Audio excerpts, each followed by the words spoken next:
ठीक है। और आपका मीडियम चाहे हिंदी मीडियम हो चाहे इंग्लिश मीडियम हो, उससे कोई फ़र्क नहीं पड़ेगा, आपको समझ में भी अच्छे से आएगा और आपको हैंड रिटन नोट्स भी इस वीडियो के लास्ट में मिल जाएंगे, ठीक है, जहाँ से आप उसका स्क्रीनशॉट ले करके टिप सकते हो या फिर रख सकते हो। इसके पहले अपन पढ़ लेते हैं क्या है topic, electrostatic potential energy of system of charges, या फिर आवेशों के निकाय की विद्युत स्थितिज ऊर्जा।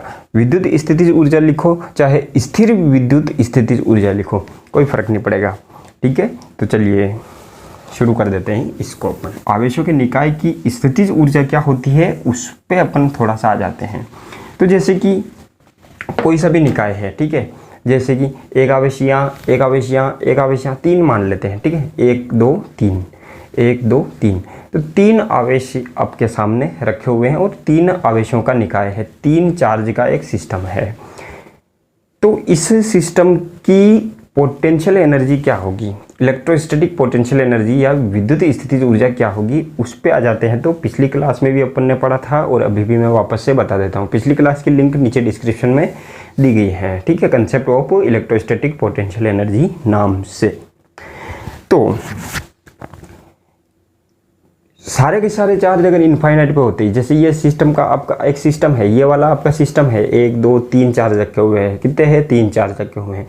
तो इसकी पोटेंशियल एनर्जी कैलकुलेट करना है तो अपन क्या मानेंगे सबसे पहले कि भाई ये तीनों चार्ज या चारों जितने भी चार्ज थे ये सभी के सभी कहाँ थे, इनफाइनाइट पर थे। कहाँ थे, बहुत दूर दूर थे, इनफाइनाइट पर थे, अनंत पर थे। अब क्या करेंगे अपन, एक एक चार्ज को धीरे धीरे यानी बिना त्वरण के, विदाउट एक्सीलरेशन, या फिर बिना गतिज ऊर्जा में परिवर्तन के, without change in kinetic energy, बिना त्वरित किए, ठीक है, एक एक करके ला करके इस सिस्टम को बनाने में जो आपको वर्क करना पड़ेगा, एक्सटर्नल फोर्स के द्वारा जो वर्क करना पड़ेगा, बाह्य बल के द्वारा जो कार्य करना पड़ेगा, यही कार्य किसके बराबर होता है बच्चों, तो यही कार्य जो है वो आपका इलेक्ट्रोस्टैटिक पोटेंशियल एनर्जी के बराबर होता है, ठीक है। तो अपन सबसे पहले शुरुआत कर लेते हैं 3 आवेशों की विद्युत स्थितिज ऊर्जा के बारे में। उसके बाद में आप 4 का भी डेरिवेशन कर पाओगे, 5 का भी कर पाओगे, 2 का भी कर पाओगे, ठीक है। तो चलिए, काफ़ी ज़्यादा देर हो गई है इसमें, तो अपन मान लेते हैं, क्या मान लेते हैं, जैसे कि 3 पॉइंट है अपने पास में, 3 पॉइंट है। कौन कौन से 3 पॉइंट है, एक मान लूँ P1 पॉइंट है, एक P2 पॉइंट है, एक P3 पॉइंट है। इसका जो पोजीशन वेक्टर है मान लो R2 है, कोई दिक्कत नहीं है। इसका पोजीशन वेक्टर मान लो R3 है, यानी कि स्थिति सदिश मूल बिंदु के सापेक्ष, ओरिजिन के सापेक्ष। और इसका कितना मान लेते हैं, R1 मान लेते हैं, कोई फर्क नहीं पड़ता है। मान लेते हैं Q1 चार्ज यहाँ रखा हुआ है, Q2 यहाँ रखा हुआ है और Q3 यहाँ रखा हुआ है। बात समझ में आ गई होगी। तो इसके और इसके बीच की डिस्टेंस जो होगी वो अपन मान ले गए कितनी है, R12। इसके और इसके बीच की डिस्टेंस मान लेते हैं R23। इसके और इसके बीच की डिस्टेंस मान लेते हैं R13, ठीक है। ये निकाल पाएंगे अपन, अगर ये पोजीशन वेक्टर भी आपको दे देंगे तो आप आराम से निकाल पाएंगे। वैसे भी न्यूमेरिकल करना है तब भी अपने को ये डेरिवेशन पता होना चाहिए, तब भी जाके अपन इस कंसेप्ट की सहायता से अपन न्यूमेरिकल भी कर पाएंगे। अपन का मतलब आप लोग, ठीक है। तो चलिए बिना देरी के अपन इसको शुरुआत कर देते हैं। अपन को इनकी तीनों की स्थितिज ऊर्जा निकालनी है। मैंने बता दिया है आपको कि लिखा हुआ आपको सारा का सारा मिल जाएगा। अब अभी सिर्फ इस कंसेप्ट को समझने की कोशिश करेंगे। Q1 Q2 Q3 यहाँ पे है। अभी इसकी पोटेंशियल एनर्जी ज्ञात करना है तो हमें क्या मानना पड़ेगा, ये भी और ये भी कहाँ पर है, इनफाइनाइट पर है, सारे के सारे इनफाइनाइट पर हैं। तो अपने को एक एक करके लाना पड़ेगा। आपकी मर्जी होगी उसको ले आओ, ठीक है, किसी को भी ले आओ, पहले किसी को भी ले आओ। अब अपन काम कर रहे हैं बच्चों कि मान लेते हैं कि Q1 को ला करके यहाँ रखेंगे पहले, ठीक है, फिर Q2 को लाएंगे यहाँ रखेंगे, फिर Q3 को लाएंगे यहाँ रखेंगे। ए मक्खी चली जा तू। यहाँ पर एक चीज़ और ध्यान लगाने वाली बात है कि यहाँ पर कोई एक्सटर्नल इलेक्ट्रिक फील्ड या कोई और इलेक्ट्रिक फील्ड है ही नहीं। इसके आसपास इन 3 चार्ज के अलावा और कोई चार्ज था ही नहीं यहाँ पे, ये मान लेंगे हम लोग, यही मान के चलना है अपने को। तो सबसे पहले अपन क्या करेंगे बच्चों, Q1 को ले आते हैं। चलो, तो Q1 को कहाँ से कहाँ तक लाएंगे, इनफाइनाइट से कहाँ तक लाएंगे, P1 पॉइंट तक लाएंगे कि नहीं लाएंगे, यहाँ तक लाएंगे। लाने में कितना वर्क करना पड़ेगा, कितना वर्क करना पड़ेगा, कितना कार्य करना पड़ेगा, तो वो W1 मान लेते हैं और ये कितना हो जाएगा, 0 हो जाएगा। 0 अब क्यों हो जाएगा आप ये बताओ? क्योंकि हम बोल रहे हैं कि यहाँ पर पहले कोई इलेक्ट्रिक फील्ड था ही नहीं, या फिर पहले इन तीनों के अलावा और कोई चार्ज था ही नहीं, तो यहाँ पर पोटेंशियल भी 0 होगा। पहले वाला कोई है ही नहीं ना, अभी यहाँ पे आसपास कोई है ही नहीं, इस पॉइंट के कोई चार्ज भी नहीं है, तो पोटेंशियल कितना होगा या विभव कितना होगा, यहाँ पर 0 होगा। तो 0 होगा तो Q1 को यहाँ तक लाने में कितना वर्क करना पड़ेगा, तो आपको पता है, पिछले वीडियो में मैंने बताया था, जिस आवेश को लाना है, जिस आवेश के लिए वर्क आपको कार्य ज्ञात करना है, उसको किससे गुणा कर देना है, उस पॉइंट के पोटेंशियल से मल्टीप्लाई कर देना है। तो यहाँ पर पोटेंशियल 0 है, इसलिए Q1 को लाने में पहले कोई कार्य नहीं करना पड़ेगा। अगर आप Q2 को पहले लाते हैं यहाँ पर, तो आपको Q2 के लिए भी कोई कार्य नहीं करना पड़ता। क्यों नहीं करना पड़ता? क्योंकि 0 है, पोटेंशियल 0 है यहाँ पे। Q3 को लाते तो भी कोई दिक्कत नहीं थी, कार्य इसका स्टार्टिंग वाले शुरुआत में जिस चार्ज को लाएंगे उसको लाने में आपको कोई जोर नहीं आने वाला है, यानी कोई एक्सटर्नल फोर्स नहीं लगाना पड़ेगा अपने को, ठीक है, धीरे से पकड़ के आ जाएगा वो यहाँ पे। तो ये चीज़ अपने को समझ में आ गई, बात क्लियर है ये। अब बात कर लेते बच्चों, Q2 को ला रहे हैं अपन। Q2 को इनफाइनाइट से कहाँ तक ला रहे हैं बच्चों? P2 पॉइंट तक ला रहे हैं। Q2 आवेश को कहाँ, Q2 चार्ज को कहाँ तक ला रहे हैं? P2 तक ला रहे हैं। समझते जाओ इसको अच्छे तरीके से। तो Q2 को P2 तक लाने में वर्क कितना होगा, P2 तक लाने में वर्क कितना होगा, W कितना होगा, इसको लिख देते हैं W2, और ये कितना होगा, तो ये आपको पता होगा।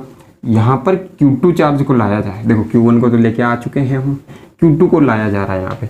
तो Q2 को लाने के लिए आपको क्या करना पड़ेगा, Q2 इंटू Q2 का मल्टीप्लाई करना है इस पर, P2 पर पोटेंशियल, अभी मैंने बताया था, और आप समझते भी होंगे इस चीज़ को कि Q2 जिस चार्ज को ला रहे हैं, जिस पॉइंट पर ला रहे हैं, उस पॉइंट के पोटेंशियल को उस चार्ज से गुणा कर देंगे, उस आवेश से गुणा कर देंगे, तो क्या आ जाएगा आपके पास में, इसको लाने में वर्क आ जाएगा। Q2 पर विभव, या फिर Q2 पर क्या है, पोटेंशियल लिख देता हूं मैं यहाँ पे, समझ में आ रही? अब देखो P2 पर पोटेंशियल, P2 पर जो पोटेंशियल है, ये P2 पॉइंट जो है, यहाँ पर पोटेंशियल किसके बराबर है? क्यों, कौन पैदा कर रहा है? ये तो है ही नहीं अभी, इस Q3 तो है ही नहीं यहाँ पे, Q1 तो आ चुका है ना। तो यहाँ पर जो ये पोटेंशियल आएगा, ये किसकी वजह से आएगा? ठीक है, मैं लिख दूँ यहाँ पे Q2 इंटू P2 पर किसके वजह से, Q1 के कारण विभव या फिर पोटेंशियल, आप आराम से लिख सकते हो। अब देखो Q2 तो हो ही गया, अब देखो P2 पर Q1 के वजह से पोटेंशियल, यानी इसके कारण यहाँ पर potential at P2 due to Q1 कितना होगा भाई, ये आवेश Q1 अपॉन डिस्टेंस कितनी है यहाँ से यहाँ तक की, R12, समझ में आ गया होगा। तो ये आप लिख सकते हो Q1 Q2 अपॉन R12, ये तो हो गया आपका W2। बात समझ में आ चुकी होगी अच्छे से। अब देखो, अब क्या कर रहे हैं बच्चों, Q3 को ला रहे हैं, कहाँ पर, Q3 को कहाँ तक ला रहे हैं बच्चों, अनंत से कहाँ ला रहे हैं, इनफाइनाइट से कहाँ ला रहे हैं, P3 तक भी लाना है ना, क्योंकि अभी सिस्टम पूरा नहीं हुआ है, Q1 और Q2 को ही ले आए हैं हम लोग, ठीक है, Q1 और Q2 को ही ले आए हैं। तो P3 पॉइंट पर अपने को Q3 आवेश को भी लाना पड़ेगा, Q3 आवेश को लाएंगे, पर लाने में कितना वर्क होगा, ठीक है। अरे भाई, work done to bring Q3 charge from infinite to P3 is, let this will be W3, इसको मान लेते हैं अपन W3। तो W3 कितना होगा, बताओ। अरे भैया, Q3 आवेश ला रहे हैं ना, तो Q3 इंटू P3 पर पोटेंशियल, P3 पर विभव या फिर पोटेंशियल, ये बात समझ में आ गई होगी। अब देखो, चलो इसका सॉल्यूशन करते हैं, इसको तो लिख दूं मैं, Q3 तो यहाँ लिख ही दिया है मैंने। अब देखो P3 पर पोटेंशियल अभी देख रहे हैं, देखो Q1 और Q2 तो अब आ चुके हैं ना यहाँ पे, तो P3 पर पोटेंशियल जो है वो किस की वजह से है यहाँ पे, इसकी वजह से भी है और इसकी वजह से भी है यहाँ पे। तो ये मान लूँ मैं, Q1 के कारण पोटेंशियल प्लस Q2 के कारण potential at P3 due to Q1 plus potential at P3 due to Q2, ये आपके सामने हो जाएगा यहाँ पे, ठीक है। मतलब ये अच्छे तरीके से समझ में आ जाएगा। अब देखो Q3 लिख दो, Q1 के कारण पोटेंशियल कहाँ पर भाई यहाँ चाहिए ना पोटेंशियल, तो Q1 के कारण पोटेंशियल कितना होगा, तो आपको पता होगा ये डिस्टेंस कितनी है R13 है, तो आप लिख सकते हो यहाँ पे KQ1 अपॉन R13। फिर इसका तो हो गया, इसका प्लस Q2 के कारण यहाँ पर पोटेंशियल कितना होगा, तो डिस्टेंस कितनी है R23 है, तो आप लिख सकते हो KQ2 अपॉन R23, ठीक है। और आप चाहो तो इसको अंदर घाल दो, Q3 को अंदर घाल देंगे, KQ1 Q3 upon R13 plus KQ2 Q3 upon R23, ठीक है। तो ये आपका W3 हो गया। कौन सा हो गया, W3। तो अब Q1 को भी ले आए W1 का काम करके, Q2 को भी ले आए W2 काम करके, और Q3 को भी ले आए यहाँ पे, ठीक है। Q3 को भी ले आए हैं, कितना वर्क करके, W3 वर्क करके ले आए हैं, W3 वर्क करके ले आए हैं। तो अब ध्यान लगाने की बात है, हम जानते हैं कि पोटेंशियल एनर्जी जो होती है वो इस सिस्टम का रचना करने में या इस सिस्टम का निर्माण करने में जितना वर्क होगा, टोटल वर्क, उस टोटल वर्क के बराबर होगी पोटेंशियल एनर्जी इस सिस्टम की। तो यानी कि टोटल वर्क कितना हुआ, W1 W2 प्लस W3, हुआ कि नहीं हुआ, अरे बताओ हुआ कि नहीं हुआ, हो गया। अब देखिएगा W1 की वैल्यू 0, W2 की वैल्यू कितनी है, KQ1 Q2 बटा R12 प्लस W3 की वैल्यू कितनी है, तो W3 की वैल्यू ये है, देखो ये W3 की वैल्यू रख दें यहाँ पे, KQ1 Q3 upon R13 plus KQ2 Q3 upon R23। ये समझ में आ गया होगा। तो ये तो 0 हो गया, कोई दिक्कत नहीं है। तो अब इसका फॉर्मूला क्या बन रहा है, K को कॉन्स्ट बाहर ले लो, K का मान मैं लिख ही देता हूँ, कितना है 1/4πε0, ठीक है, 1/4πε0। और अंदर क्या बचा है, Q1 Q2 बटा R12, यहाँ पर बचा, यहाँ पर कितना बचा, Q1 Q3 upon R13 plus वहाँ पर कितना बचा, Q2 Q3 अपॉन R23, ये अपने पास में बच गया है, बच गया ना। अब इसको अलग फॉर्म में भी लिखना पड़ेगा, सिग्मा या फिर समेशन के फॉर्म में भी आपको लिखना है, तो छोटा करके लिखना है तो आप उसको भी लिख सकते हो। वो कैसे लिख सकते हो, देखो यहाँ पे देखो दो चीज़ें आ रही है एक साथ में, यहाँ पर भी दो संख्याएं आ रही है, यहाँ पे भी 2 नंबर आ रहे हैं, यहाँ पे भी 2 नंबर आ रहे हैं, देखो 2 नंबर आ रहे हैं ना यहाँ पे, 1 2 1 3 2 3। इसलिए अपन क्या करेंगे बच्चों, 2 बार सिग्मा लगा दो, या तो या 1 बार लगा दो, कोई दिक्कत नहीं है, 2 बार लगा दो। 2 तरीके इसके लिखने के, मैं दोनों ही बता दूंगा, ठीक है। चलो इस ब्रैकेट को अपन इस तरीके से लिखेंगे आप सिग्मा के रूप में। आपने 10वीं क्लास पढ़ी होगी ना, लास्ट वाला चैप्टर होता है स्टैटिस्टिक्स वाला या सांख्यिकी वाला चैप्टर, जिसमें आपको माध्यिका वगैरह निकालना होता था, तो उस टाइम में आपने सिग्मा का यूज़ किया था, नहीं किया था, वही सिग्मा है ये, ठीक है। तो लेकिन ये अलग टाइप का थोड़ा सा हो गया है, क्योंकि 2 चीज़ें आ गई यहाँ पे, ये तो कांस्टेंट है, बाहर लिख लिया है। अब इसको मान, ये जो पहला 2 चीज़ें हैं ना, तो इसको तो मैं आई मान लेता हूँ, इसको क्या मान लेता हूँ, जे मान लेता हूँ। तो आई यहाँ लिख देता हूँ, जे यहाँ लिख देता हूँ। आई की वैल्यू कहाँ से कहाँ तक है, देखो 3 4 है ना, तो 1 2 3 3 तक है, 1 से 3 तक है, तो आई इज इक्वल टू 1 से कहाँ तक है, n तक, 3 था तो 3 तक। जे इज इक्वल टू भी 1 से कहाँ तक है, n तक ही है ना। ये यहाँ पे भी देखो 2 है 3 है, यहाँ पे भी इस तरीके से ही आ रही है। तो अब ध्यान लगाओ, और I और J बराबर नहीं होने चाहिए, क्योंकि जैसे कि Q1 बटा R11, Q2 बटा R22, ऐसा भी तो नहीं होना चाहिए ना। इसलिए एक चीज़ और लिखनी पड़ेगी, I is not equal to J, ये भी आपको यहाँ पे चिपकाना पड़ेगा। ये समझ में आ गई होगी। अब देखो Q लिख दो 2 बार और R लिख दो, Q है ना और R है, तो ये तो हो गया I, ये तो हो गया J, और ये कितना हो गया IJ। तो अभी ये फॉर्मूला कंप्लीट हो गया क्या, बताओ। नहीं हुआ है, अभी भी थोड़ी सी गड़बड़ है। गड़बड़ क्या है अभी बताता हूँ। यहाँ पे 1/2 और लगेगा, आगे क्या लगेगा 1/2 और लगेगा। क्यों लगेगा अभी आपको समझ में आएगा। क्यों आएगा, क्योंकि मैं बोल रहा हूँ ऐसा 1/2 और लगेगा, ठीक है 1/2 और लगेगा, यानी इसका आधा करना पड़ेगा। ये जो भी आएगा ना इसका आधा करेंगे तब जाके पोटेंशियल एनर्जी आएगी। क्यों आएगी भाई, देखो ये मिटा दूँ मैं, आपको वैसे भी लिखा हुआ मिलने वाला है भी, तो चिंता बिल्कुल भी नहीं करनी है अपने को, ठीक है। 4 आवेश का भी मैं फॉर्म अभी वो आइडिया बता दूंगा मैं आपको क्या करना है। जो कितने टर्म आए हैं इसमें 3 पद आए हैं, 3 आवेश हैं तो 3 टर्म आए हैं, 4 है तो 4 आएंगे क्या, नहीं 6 टर्म आएंगी, 6 पद आएंगे। 4 आवेश होने पर क्या होगा 6 पद आने वाले हैं, मैं बताऊंगा अभी आपको, थोड़ा सा धैर्य रखें आप लोग, ये ठीक है। अब जैसे कि मैं 1/2 नहीं लगाता तो देखो 3 का ही सिस्टम कर लेते हैं, n की वैल्यू अपन 3 रख देते हैं, ठीक है। तो सबसे पहले अपन इसको यूं ही रहने दें, इसको सोल्व करते हैं।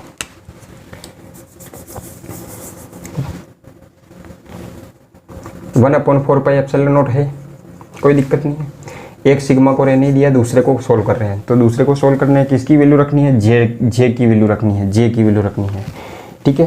तो ये हो जाएगा QI Q1, क्योंकि जे की वैल्यू 1 रख रहे हैं, अपॉन RI1 प्लस, अभी देखो जे की वैल्यू रख रहा हूँ मैं, और प्लस प्लस लगाते जाओ जहाँ तक ये n तक पहुँचते हैं, तो अपने को 3 तक पहुँचना है।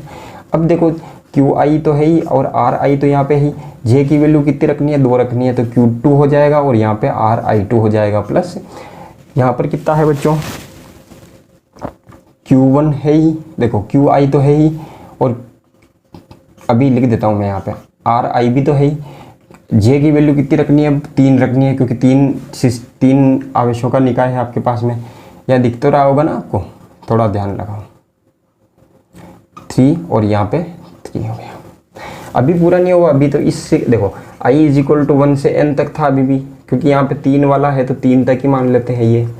अब क्या करना है बच्चों, I की वैल्यू रखनी है आपको, कहाँ रखनी है I की वैल्यू रखनी है, ठीक है। I की वैल्यू रख के वापस से इसको करते हो, तो इसमें पूरे में I की वैल्यू 1 रखेंगे, फिर प्लस लगाएंगे, फिर 2 रखेंगे, और कौन कौन से पद नहीं होने चाहिए वो भी मैं बताऊंगा अभी। 1/4πε0 हो गया, यहाँ पे सिग्मा हो गया, सिग्मा तो ख़त्म कर दे रहे हैं अपन।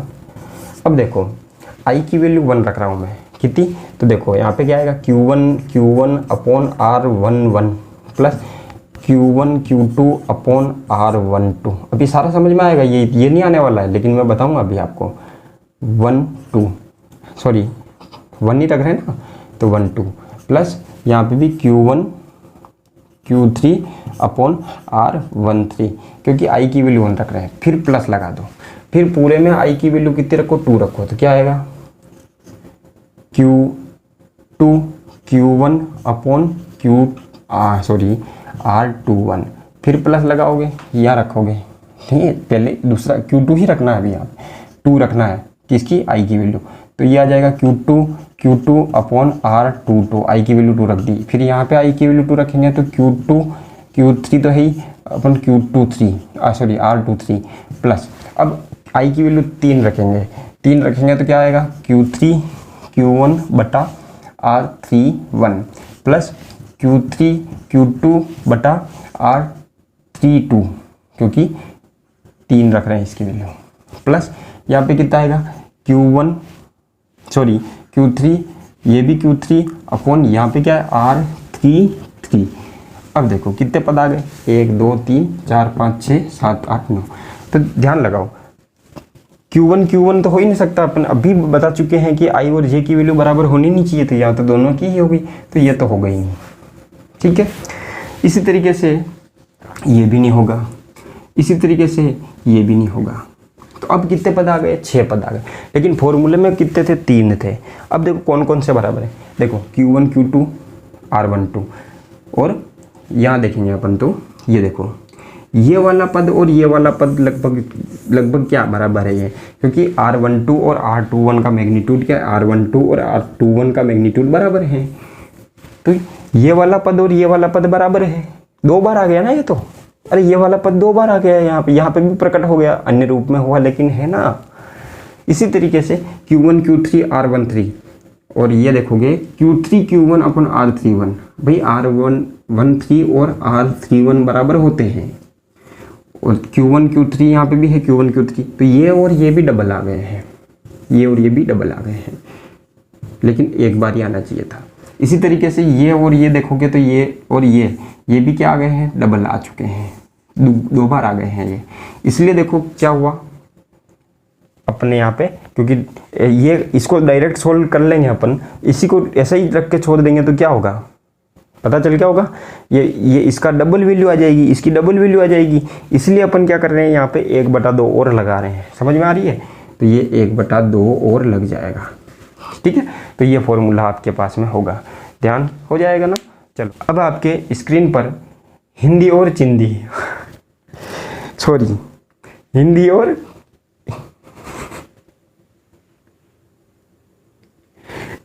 और इंग्लिश मीडियम के जो नोट्स दिख रहे हैं, आप उनका स्क्रीनशॉट ले लें। आपका मीडियम हिंदी है तो हिंदी वाला ले लें, इंग्लिश है तो इंग्लिश वाला ले लें। Thank you.